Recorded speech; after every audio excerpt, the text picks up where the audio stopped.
This is Copilots, the podcast where we watch not just the first episode of a show, but also the second. Some shows just don't have the best pilot episode, and giving it that second chance might just sway your mind. Your energy was really low, but here on Copilots, we take that chance for you and let you know our opinion on if it deserves more than one shot. Sorry. I didn't mean to bring in so much low energy. Give me a moment to hype myself up. I got this. I'm Justice. Alongside me is my co-pilot, Josh. Now, let's get ready for takeoff. Your in-flight entertainment this week will be Canon Busters.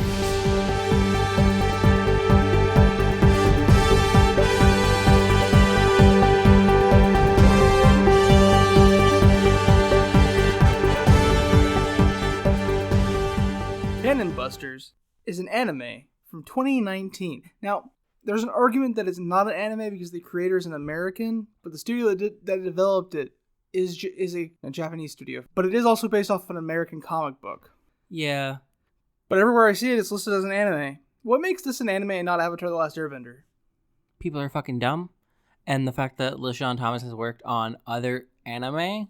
Yeah, I didn't mention that. I mentioned his first name a moment ago. LeSean Thomas is the creator of Canon Busters. He was one of the creators of the comics as well.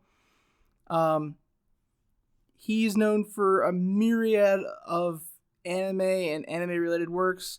He worked on Avatar: The Last Airbender. No, Legend of Korra, my bad. Legend of Korra, yeah. He did Black Dynamite, the Boondocks. Yes. I'm missing some other stuff. I mean, those are just the big things he's been attached to. He's done animation work, I think, for a multitude of other things, because he is generally an animator, I believe, and storyboard artist, I think. Yes. I'm pretty sure he's done storyboard arts for, like, Ben 10 and stuff.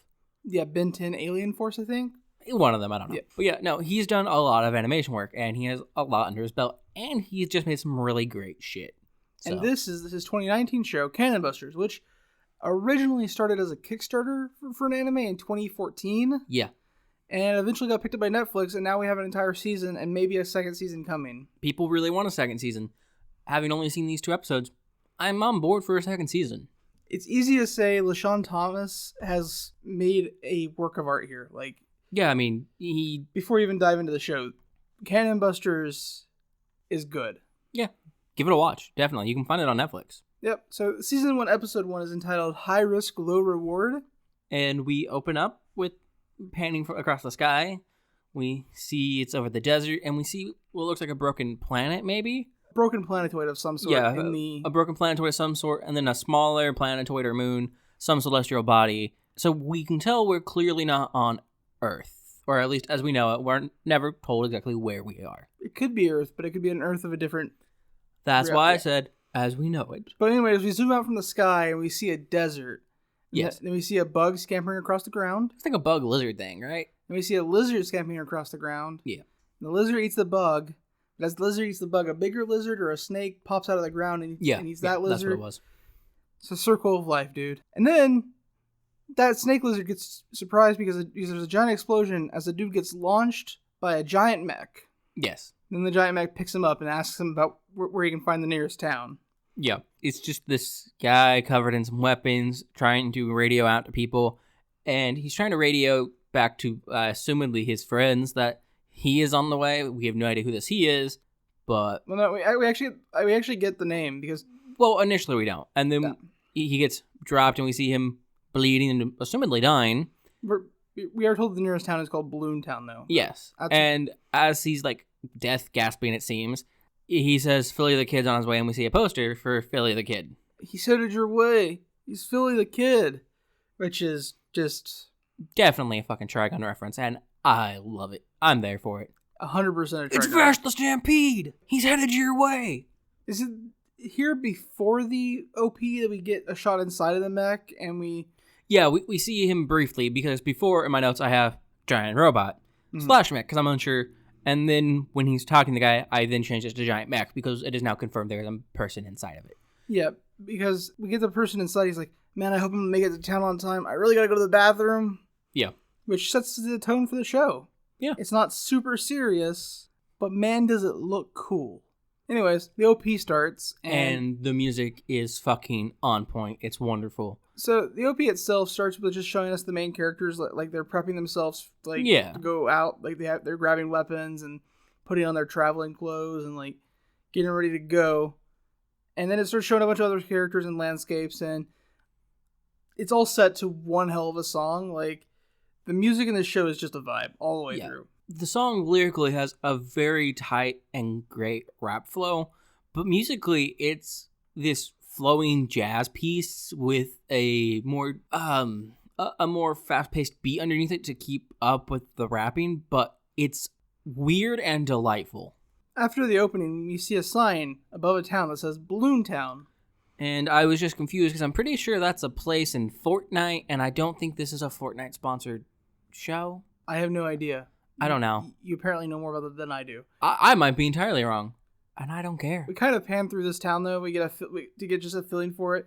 The big things I want to mention here is we have anthropomorphic animals as people. We see a lizard person and a cat person. I just labeled them as aliens because we also see some that don't look particularly like any necessary lizard or cat thing, or they look alien but with similar traits to things we could recognize. But yeah, we just get like a pan around the town, getting a feel for it. There's a whorehouse.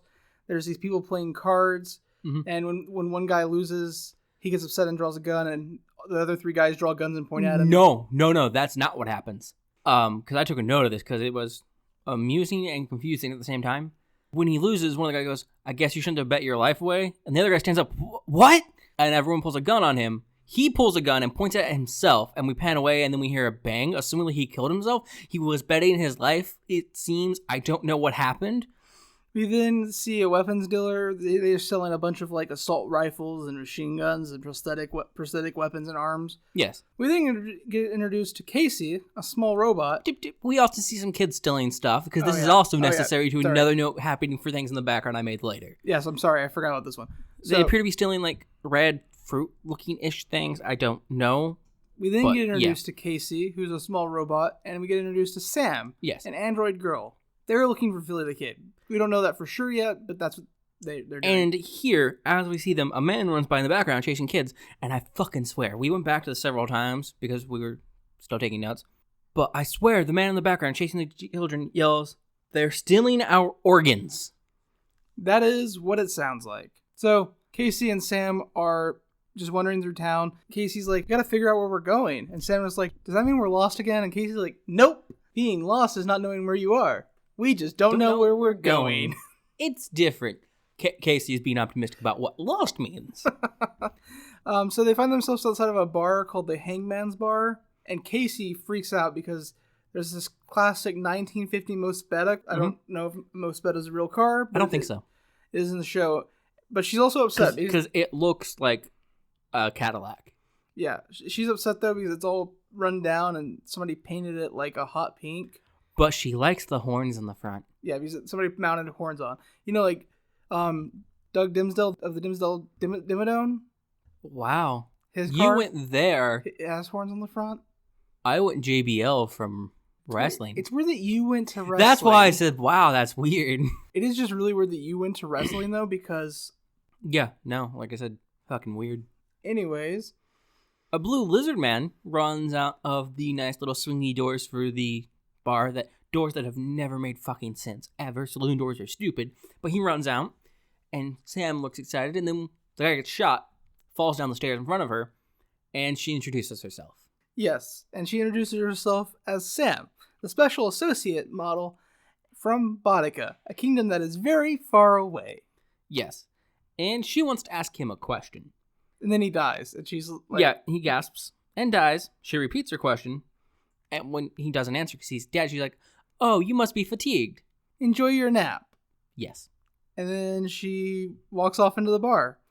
And as she walks off, she doesn't walk off into the bar yet. Yeah. Sorry.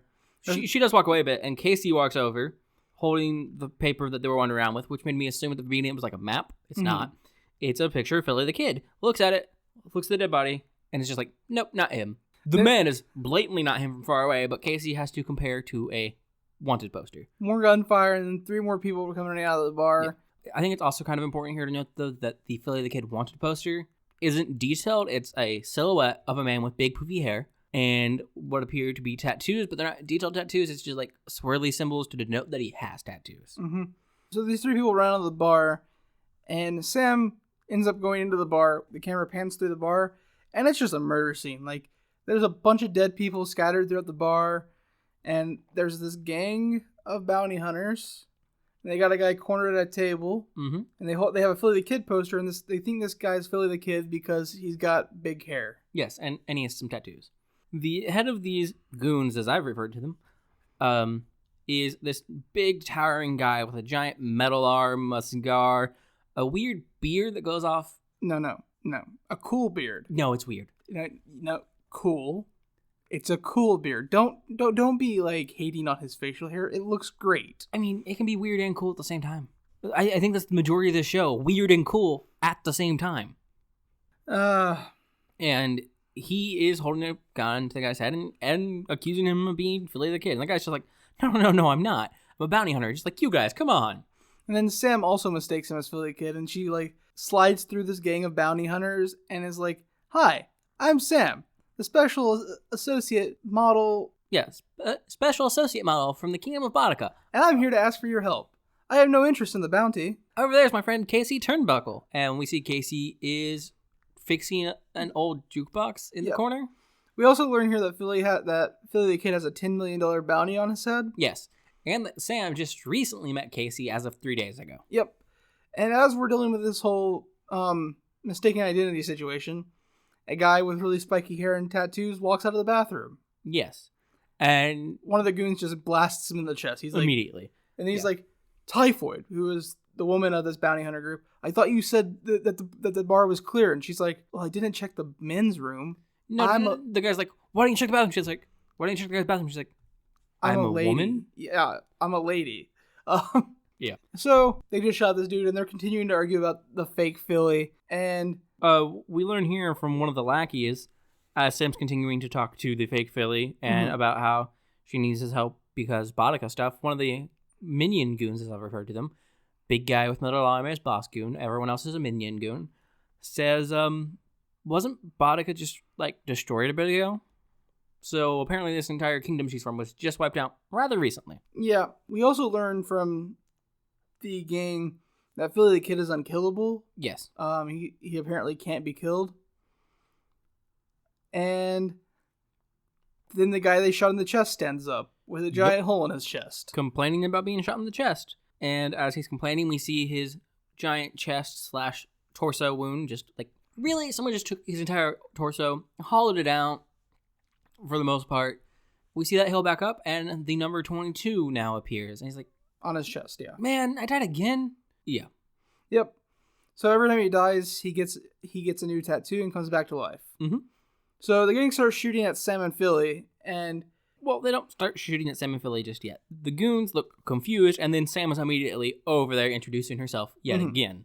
And then they start shooting. Yeah. So Philly pulls her to behind a wooden column. She's asking him to be her friend, and he grabbed her by the hand, and she's just holding his hand this entire time throughout this entire gunfight, trying to explain why she needs Philly's help. Yeah, and the moment he grabs her hand, she's like, thank you, and immediately like calls him a friend. Yeah. Sam tells Philly that she's on a special quest for the Kingdom of Boudica, that she needs his help getting to a place called Gara's Keep. Yes. And again, all this exposition is happening while they're getting shot at. Yeah. And as Casey manages to fix the jukebox, so cool music kicks on for the fight scene. Yes. Sam tells Philly that she's looking for Prince Kelby, heir to Boudica, and that he is her best friend. Yes. And as they're continuing to talk, they get attacked by Typhoid, who has a awesome scorpion teleprosthesis. Yeah, it's fucking insane. And like they're dancing around dodging the stell. Like it's actually scripted as a dance between Sam and Philly. Yes. Well, and then he's like, would you let go of my hand? And she's like, not until you accept my friendship. And he's like, okay, we'll be friends. And we get a cut inside of her head, and it's this computer screen, and it has a targeting system on it, and it says new friend acquired. Yeah, it's great. At the same time this happens, Typhoid goes to stab them with her tail, and they finally pull apart from each other because she doesn't have to hold his hand anymore because he's her friend. Yep, and as they do, Typhoid stabs her tail into the just recently fixed jukebox. I mean, come on, that's just rude. And she gets electrocuted. Yep, and now they're all hiding. Now Philly and Casey and Sam are hiding behind, I think, the bar. Yes, and Philly gets to meet Casey, who he finds out is a maintenance bot. Yep. So they're still getting shot at. They make their way upstairs. With Casey and Sam just clinging onto him. Yes. Casey's holding his leg, and Sam is once again holding onto his hand. And we get the goon boss yelling at his minions to just kill him again already and tie him up. It shouldn't be too hard. He just died, and there are robots hanging off of him. Yep. So Philly's like, hey, Casey, you said you're a maintenance droid, right? And she's like, yeah, something like that. And he gives her a coin. And he's like, okay, I need you to get to work.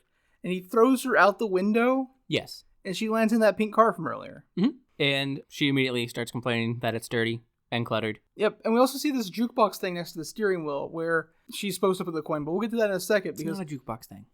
Sorry. It's an arcade cabinet, yeah. Baby. My notes say arcade machine, but I was just thinking about the jukebox. Okay.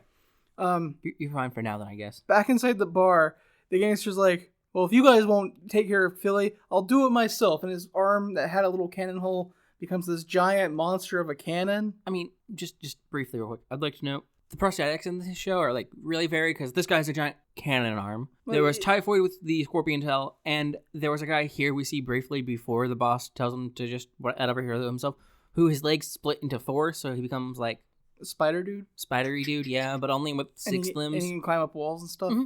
Yeah. I think it just goes to establish how like technologically advanced the bullshit is. I mean, if you go back to the weapons seller in the cutaway scene, there's like 4 different types of hand prosthetics. Yeah, exactly. Like, there's a normal hand prosthetic there. There's one that has like barrels for fingers, and there's like a hook shot one, and like there's one with like knives on the back of its hand. Like there's a whole bunch of just different hand prosthetics you can buy for your hand. But after the gangster leader, then what are you calling him? Goon boss. Everyone else are goon minions. He is goon boss. Except for Typhoid. She has a name. Mid boss. So he has his giant cannon out now, and he goes, "Die, Philly the kid!" And then Sam's eyes goes red, and we go back inside her revision thing, and she assesses the goon boss with warning, threat detected. And then there's a picture of Philly next to that. It says, "Newly registered friend's life in mortal danger." Also, Philly is labeled as number 73. Yeah. Defensive militarization. Militarization, yeah. And then we cut back to Casey in the car, and Casey has taken this quarter, and she sees this nice little classic arcade slot with the orange button, slides it in, and hits a button on the dashboard, which we see 4 buttons, a white, a yellow, a red, and a blue. Mm-hmm. Classic arcade cabinet buttons. When she hits it, the screen lights up for what would assumably be like a navigation screen or backup camera, that shit we have now. And it says driving mode, and then it switches to raging bull mode. Yes. Back inside the bar, though. And the car turns red. Mm. Back inside the bar, though, Sam's face has done this weird thing where it's now a cannon. Yeah, jaw drops away, goes cannon, we get flamey red hair, starts floating in Super Saiyan friend mode. And the goon boss is like, and the goon boss calls her a Canon Buster, but at the same time he's like, no, that's impossible. There are no Canon Busters. They don't exist. And that was the end of the series. If we were to believe, Cinema Sins, we just don't get any more. We just roll credits. This is Sean Thomas's Canon Busters. It was great for a while, the short period that it lasted. That's our review. And as the goon boss is like freaking out about how Canon Busters don't exist, Casey Turnbuckle busts through the wall of the bar in a giant Red Bull mech. And it's great. And Philly yells something about Bessie because that's the name of his car. Yes, and Bessie is a fucking tank because this goon boss turns his cannon to her and like unleashes this giant like blast from his arm. Yep. And Bessie's just like, lol, tanks it, and then Casey fucking destroys the entire gang. Like, yeah, and then the building collapses on top of everyone. Yes. Then we get a character card cut. We see Philly, and then it's a commercial cut. Yes. We cut back, and Philly and Sam are pulling themselves out of the wreckage of the bar. The only 2 survivors that we see, besides Casey, who is now in just a normal Bessie. And Sam is trying to convince Philly that he needs to take them with her, with him, because he agreed that they were friends. And in fact, he is Sam's 23rd friend this week. Yes. And Philly also, questions Sam about what the fuck that Cannon Buster thing was, and she has no recollection of it. And then Philly is also telling both Casey and Sam that they aren't his friends. But as he's trying to make this point clear, 3 royal troops called Blitz Raiders show up. Yes, but just before that, though, we get Casey geeking out over the car and about all these things that need to be fixed. Mm-hmm. The bullet holes, it needs a new Gatling gun, it needs refueled, fixed up, painted up. And Philly doesn't really give a shit what Casey's saying. He has one important question for her, though. How did you activate Raging Bull mode? It takes 4 coins, and I only gave you 1. And there's no valid answer for that. Yeah. But then the 3 Royal Troopers called Blitz Raiders show up, and they're giant mechs. Mm-hmm. And Philly's like, hey, Sam, could you turn your face into a cannon again? And she's like, I don't know what you're talking about. Mm-hmm.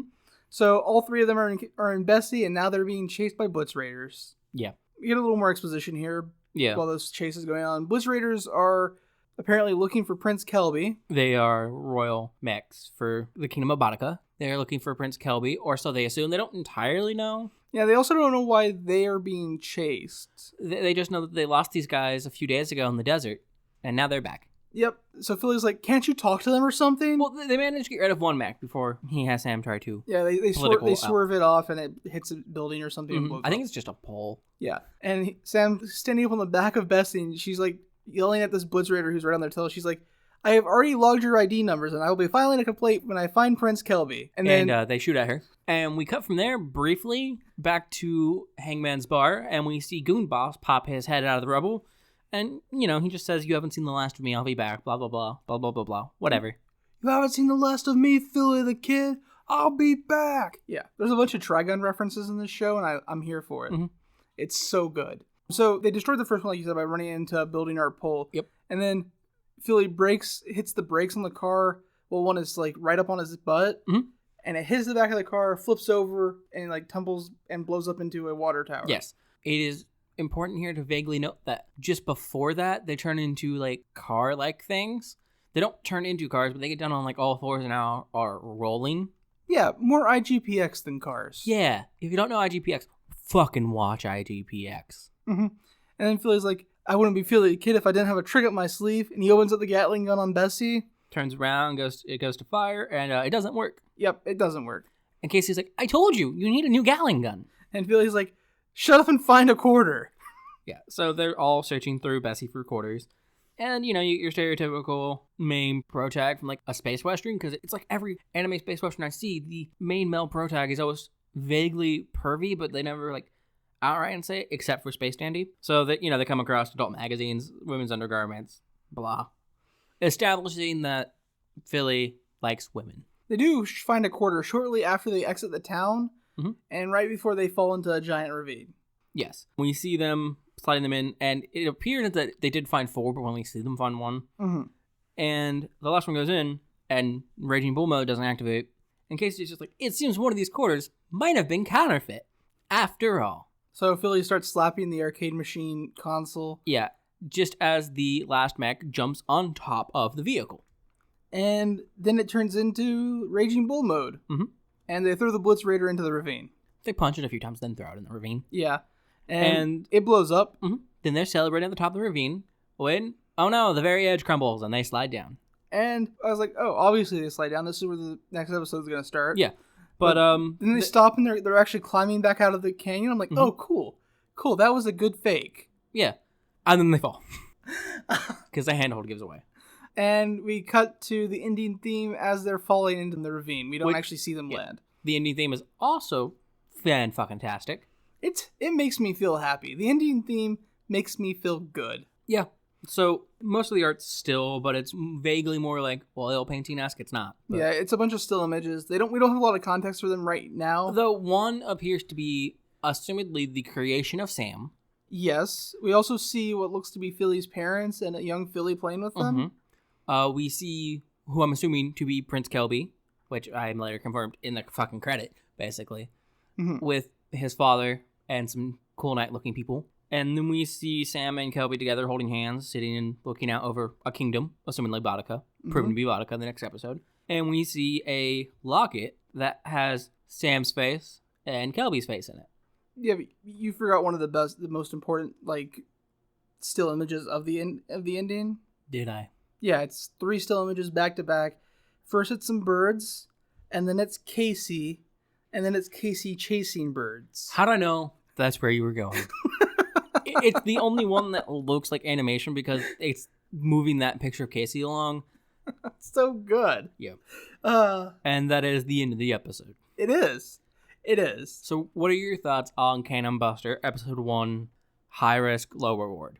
I think my end of episode 1 takes aren't fair because the opening theme convinces me that I feel good and that this show is good. But the show is actually insane. It's just good. But like typing my notes out after hearing that indie theme, I was like, man, I am so happy. The theme is such a vibe. Yeah, both the opening and endings are massive vibes and they're great. The show is insane. It's insane in a good way though. Like, we don't learn a lot about the world in this first episode. We get introduced to our main characters. We get an idea of the setting. Sam has some type of super weapon, but she doesn't know about it. She only wants to be friends with people, and somehow Philly is immortal. They refer to it as a curse at a point. Yeah.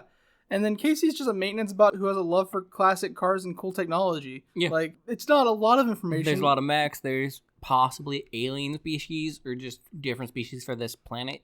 Yeah, it's not a lot of information, but it's enough to establish character tropes, which is enough to get, like, rope you into an anime. And honestly, which is just this first episode, I get a lot of, like I said, feelings of Trigun, but there's also hints of, like, Gurren Lagann and Space Dandy and Robiachi. If you haven't seen Robiachi, go watch it. I think that's the one I've just named that nobody's heard of. Yeah, and then just because main character has big poofy hair and is badass, my mind goes Spike because Space Western, big poofy head character. I will say Cowboy Bebop. I will say the bar fight felt like it benefited from the type of choreography that Cowboy Bebop gave its fights. Yeah. Because if anything was like stand out about Cowboy Bebop other than the music, it's how well those fights are coordinated. Mm-hmm. And each fight basically has a fucking meaning and is important to the story. Yeah. They don't just fight because they can fight. Yeah. And this fight benefits a lot from that same like choreography and stylist choices. Well, just from like the beginning of this show, even actually given to the next episode when we get there, because it gives me very, very heavy Trigun feels at points. I'm not sure if like Philly is a violent criminal. He can clearly handle himself, but at no point in this episode does he like actively attack someone besides like the first guy. And I'm not even like sure if that's on purpose because he's a man in a giant mech picking up a smaller man. Yeah, and he has to use the bathroom. So. Yeah, but like, and it's also not even sure if the guy's dead. It just looked like he was dying. We didn't mention that.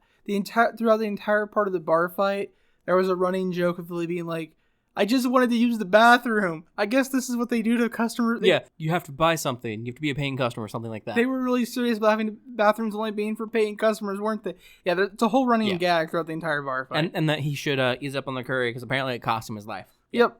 But at no point in this fight does he like actively fight back. Yeah, no. The closest he comes is a Gatling gun against a giant robot. But the Gatling gun doesn't even work. Yeah. So the closest he comes is punching a giant robot twice and then throwing it in a ravine. Yeah. Which, you know, we don't know if these robots are piloted or not, but from the way they talk about it, they just seem like they're giant robots.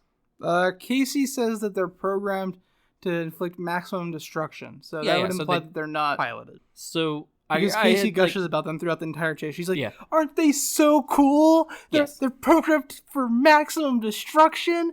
Look at them go. And Philly's like, you know, they're trying to maximum destruction us, right? Like, yeah, so I got some pretty heavy, like, Bash characterization there, like, not fighting, but actually being a badass. Mm-hmm. The animation throughout the entire show is just so smooth and seamless. The worst animation in this episode is the fight early at the end with the Raging Bull and just the robot. And it's very brief, and it's CGI done. And even then, it doesn't look bad. It's just like, the worst section. And even then, it's still fine. So, that's your episode 1 take, then? Other than the fact that the character design is wonderful, and it helps establish the world as unique, but still relatable. Cool. That brings us to episode 2. Grifter's gonna grift. I should note that Grifter is capitalized, Gunna is not, and then Grift is capitalized. I don't know if that matters, but I found it an odd choice in the titling of the episode. But it is all capitalized. Everything is capitalized in the title card during the episode, just not on Netflix's episode listing. Yeah, also not on the Wikipedia. So it's an active choice. It's not Netflix doing it. I mean, it could be Netflix doing it because they're the ones that paid to have this anime made. Anyways, we pick up where episode 2 left off. Exactly where episode 2 left off, because Philly, Casey, and Sam are now lying in Bessie. Allow me to set the scene. Canyon, the bottom of, still in mech, alive and fine. Philly's glad that the Blitz Raiders destroyed, though, because he doesn't know if Bessie can handle it now that they just took this fall. Yeah. And then Sam's like, don't worry, more will be coming. And he's like, that is not what I wanted to hear. Yeah. They're having this conversation outside of Bessie while Philly's like kicking at the on fire, burning Blitz Raider. Yep. So then Bessie turns back into a car at some point, And they're all driving away on a road. and Sam will not shut up. Yeah, she's just talking about how it seems that they were brought together by luck, and that's so nice and great. I'm not But you know, she's not programmed to believe in luck. But the more she experiences it, the more she's coming to believe. And the entire time she's doing this, Casey's like poking around at stuff in the car, and she pokes at what I assume is a cigarette lighter. Yeah, that was my assumption. And it just gushes fire and almost sets Philly on fire. Just as she pushes it, Philly's like, no, don't push that. And fire spews towards his face. Yep. He then Stops the car. and he's like, okay, you guys are getting out right now. Out. You touch too much stuff. She talks too much. We're not friends. Just go. And Sam was like, well, as a friend, I feel obliged to honor your request. And Casey's like, we saved your life twice. This is how you're repaying us? Yeah. And Philly basically is just like, I don't care. Go. Leave. So they start to walk away a bit, and he goes to start Bessie back up. And Bessie will not start. So at this point, I'm 100% assuming that Bessie is secretly a sentient robot, and that she likes Casey at least. Yeah. Or they like Casey at least. We don't know if Bessie's a girl or a guy. Because Casey was able to make it turn into a raging bull with one coin, and now that Casey's been kicked out, it refuses to start. Yeah. So immediately, Philly's like, wait. We're friends, right? You guys should help me push Bessie. It's a long way back to town. And then we get the intro. Yep. OP starts. OP's just as good as the second time. Turns out it's just good. Yeah. And then we got back to Philly behind the car trying to push Bessie. I say trying because he's just straining and grunting and struggling. Yep. We pan up through the car. Sam is in the back seat, kind of just chilling, and Casey is in the front tinkering with stuff. And Casey's just like, why are you pushing? That's not a good idea. I took it out of neutral. And Philly is like, what? Why? And then she gets the radio working, and she's like, there we go. And he's like, how's that help anything? And she says, I always work better with music. And then, like, immediately, Bessie is running. Yep. So they're back on the road, and Philly's like, what happened to Chatterbox? She seems to be quiet. And Casey's like, she appears to be sleeping. And Philly's, she's a robot? She sleeps? And Casey's like, yes, and her eyes seem to mimic human eye movements when she's in REM sleep and having dreams. Mm-hmm. And then we cut to a thing. It appears to be a festival. In fact, we see some banners and some people cheering and having a good time. The banners say, New Deal Jubilee. Before that, though, Philly is both shocked and amazed that a robot can sleep, and even more amazed that it can potentially dream. Anyways, then we cut to the thing. Do androids dream of electric sheep? No, they dream of festivals where their entire kingdom got destroyed. Dope.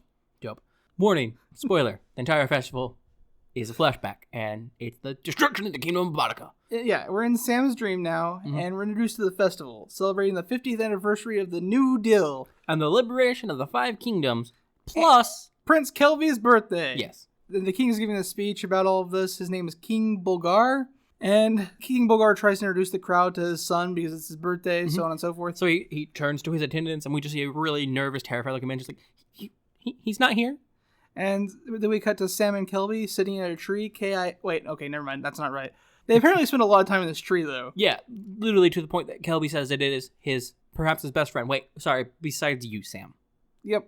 Sam in this flashback doesn't seem to be as robotic as she is in the present day. In fact, initially I thought she wasn't a robot at all. Nah, I figured she was.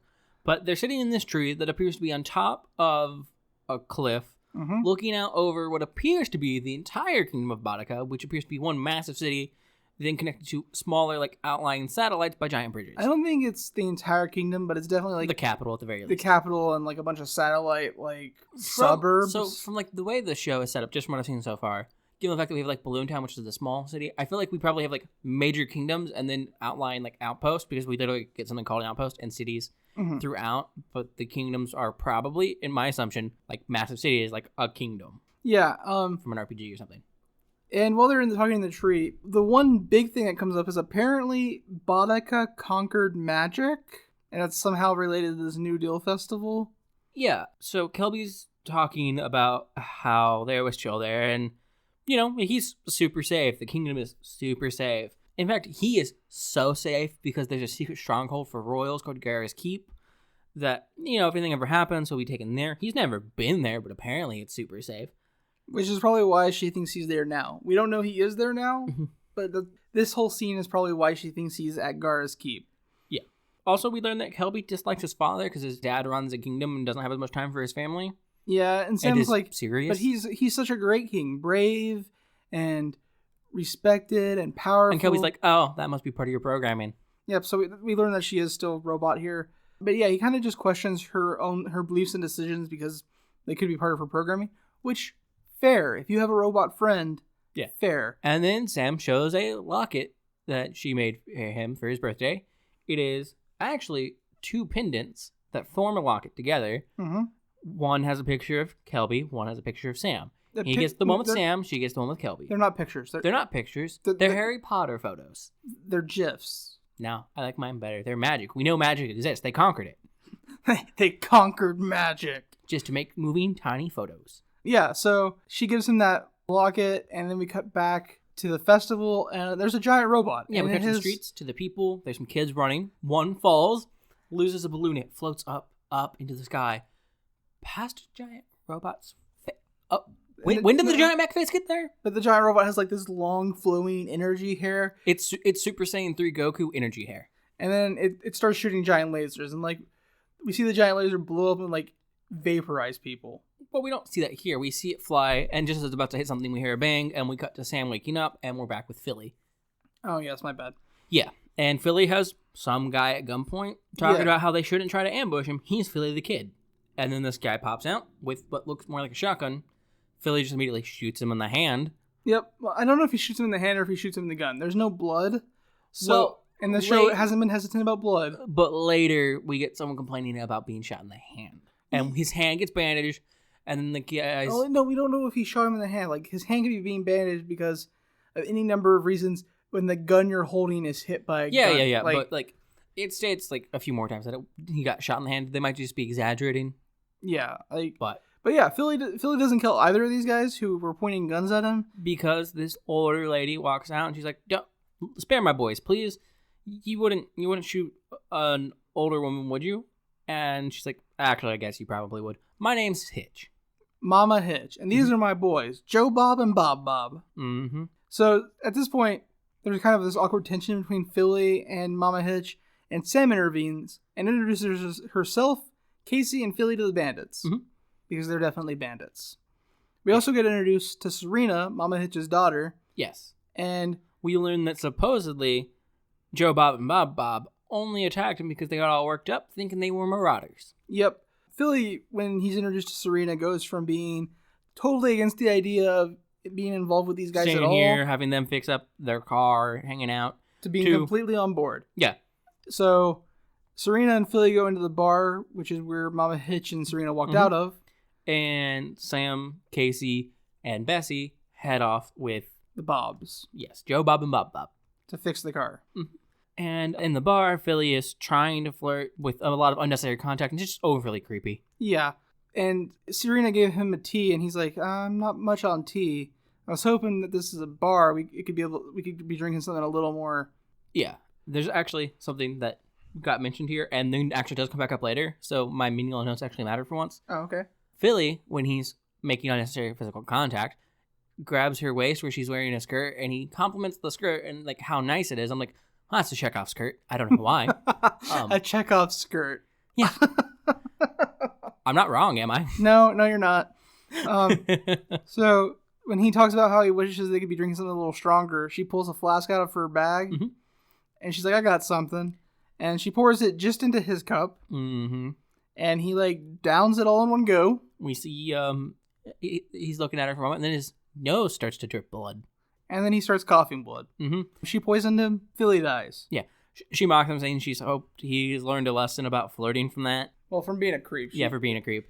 Yeah. So and then he dies. Mm-hmm. And Mama Hitch shows up, and she's, congratulating her daughter on dealing with Philly and tells her to loot his corpse. Yeah. But, Philly's cursed. So being dead, not such a big deal. But, they don't know this. And, then Serena's just like, well, what about the robots? And Hitch is like, don't worry, the Bobs are taking care of it. And Serena's just like, they're fucking idiots. Yep. So the Bobs are leading the robots to a ditch, but they're telling them they're leading them to a warehouse. And then Casey's like, but I don't see a warehouse anywhere. And Sam's like, we're heading to nowhere. There's just this giant ditch here. Where are we going? And then the Bob shoved the robots into the ditch. It's a hole. It just kind of implies more like a valley / canyon, like a way out. It's just a massive hole. I mean, yeah. And then the Bobs shocked the robots with some type of electric shock baton. After congratulating themselves on being brilliant. And this makes the robots go unconscious, which means it's time to go back into Sam's dreams. It's dream time. Woo! Kind of wish we'd gotten into Casey's dreams this time, but Casey apparently doesn't dream. Yeah, Casey's probably just shut down. Sam dreams, though, because Sam is not a robot, or not like a normal robot. Yeah. So we're back, and it turns out the big mech with the flowing Goku SS3 hair has two buddies.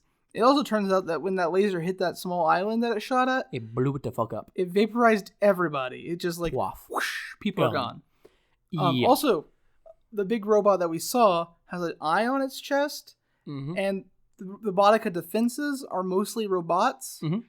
And so, they're charging it. And then it turns, and its eye does this weird thing where it turns red. And it opens. And it kind of looks like the eye on Lino's sword in Thundercats. And then the bots become evil. Yes. We're good. You know, it's too soon in this series to know if Bodica are good guys or bad guys. So, on the balcony with the king, Odin, who's the king's protector, is telling the king that he can't find the prince. And so the king orders Odin to go find Kelby and protect him, make him his first priority. Odin is like, but I'm supposed to protect you. And the king's just like, I can fucking protect myself. Go get my kid. Your job is to do what the fuck I tell you to do. While they're having this argument, some man floats up to the balcony where the king is, and he tells the king to surrender. At this point, Odin tries to intervene. The king's like, hey, fuck you. I'm the king. Yeah. This man is surrounded in... Well, he shows up after blowing a giant blast of purple energy at them, knocking them back. And he floats up surrounded by purple energy with a giant fist and even gianter eyebrows. And no shoes. Mm-hmm. Also, when the king tells him, hey, I can take care of myself, he also is like, now leave. Go find Kelby. Take him to the keep. Take him to Gara's keep. He doesn't say Gara's keep, assumedly because there's this evil man in front of him. And then... Odin goes and finds Sam, and Odin goes looking for Kelby, and he finds Sam and Kelby sitting in a tree. Kiss. Nope, not. So Sam, we see Kelby and Sam first, and they're just like, "What the fuck's going on?" And Sam's just like, "I gotta get to the king." And then Odin shows up, and he's just like, "Yo, Kelby, you gotta come with me." And Kelby's just like, "No, I'm not gonna come with you." What the fuck? And Odin's like, "We're going to Gara's keep. You need to come with me now." And Kelby still protests, so Odin's like, "Fine, I can handle this." Pulls out a sword. Throws it through the branch they're sitting on, and catches Kelby. And then takes off on horseback. And so Kelby's reaching out, like, Sam! And then a giant blast hits there where they were sitting, and Sam falls. Down into the river or lake, or whatever body of water this castle is sitting on. Yeah. And then we come back to the evil man, who without his purple aura, looks kind of like a monkey, but also kind of demonic. I call him Monkey Demon Man from here on in my notes. I thought he looked like Oranguru from Pokemon fused with Akuma from Street Fighter. I mean, we just said the same thing. That's true, actually, yeah. Monkey Demon Man. Mine has context for people to visualize, though. But Monkey Demon Man is using magic, which surprises the king. And the king refers to him as a magician. Yeah, because the king thought the dark arts were gone, because he conquered magic. And the guy's like, magic never dies. It is antithetical to death. Yep. The Demon Monkey Man proceeds to, telekinesis the king around, slapping him into stuff. Well, he does that immediately after, before he's just going on about how you can't be magic. And then the king asks who Magic Man is, and the guy's just like, you don't know, or something like that. Well, gets angry, and then starts smashing him around with telepathic things. The king asks him what he wants, not who he is. Yeah. And he's like, you really don't know? And then, starts smacking him around into stuff. Mm-hmm. And that's kind of the end of this scene, because then Sam wakes up. Oh, no, hold on, sorry. Sam appears to walk out of the water, wandering about, and we see... I missed a 2-sentence line on my notes. That's my bad. Yeah. And Sam's walking out to go find Kelby. Robot moves some trees, sees Sam, then... It's a Blitz Raider. Yes, and then we wake up. Yep. And Sam's just fucking confused because why are they in a hole? Where's everyone at? What's going on? Why isn't Casey conscious? This is one of my favorite lines from this episode. Sam is confused, and she's looking around, and she's like, Philly? Joe Bob? Bob? I don't know what type of game we're playing, but I'd really appreciate if we could play chess instead. Yeah. It's great. So, from there, we cut back to Hitch and her family. Yep, the Bubs are talking to Mama Hitch. Mama Hitch is congratulating her boys for doing so well and dealing with the robots. And she tells them to start taking apart the car, stripping it for parts. Mm-hmm. And then Mama Hitch and Serena head off to a barn. And inside the barn, on hooks, are a bunch of skinned corpses. Yep. Here we find out that they both kidnap people, skin people, probably eat them, and definitely use them to make clothes. Yeah, because Mama Hitch says Serena deserves a new skirt. Perhaps one with numbers on it. And then she hangs Philly up on a hook. It's a fucking Chekhov skirt. I make a fucking joke reference in my notes, and it pans the fuck out. Yeah, so she hangs Philly up on the hook, and when hanging up on the hook, that's when he dies, because we get a number 23 appearing on his leg. And this is the end of the episode. It's a obvious cliffhanger bait, but... there is this fun line leading into the next episode, since we know Philly is alive. And it's actually when we see the number appear. Yeah. Mama Hitch, she's hanging him up, talks about how this is what he gets for invading her place and shooting her boys, and one should never let their guard down out here. Yep. This is an obvious cliffhanger, but it works because I want more right now. This show is so good. In fact, I'm going to go ahead and dive into my episode 2 takes, and you can fucking wait a second, Justice, because this anime is amazing. I can't wait to watch more. Honestly, it was 4 a.m. when we finished watching this, and I was compelled to be like, hey, Justice, we're recording right now. We're going to record this, and then I'm going to go binge watch this fucking show. We didn't do that because I'm a sane human being and want sleep. Instead, though, this show is so good. The backstory of Sam in all capitals is compelling. I differentiate that because in the subtitles, they differentiate that as well. In present-day storyline, her name is S-A-M, Sam, all capital letters. Yes. But in the dream, her name is Sam, with a capital S, lowercase a-m. In past, it's a name. In the present, it's an acronym. But I'm interested in what's happening with her, what's going on with Boudica. And the second episode basically destroys any connection I felt to Gurren Lagann.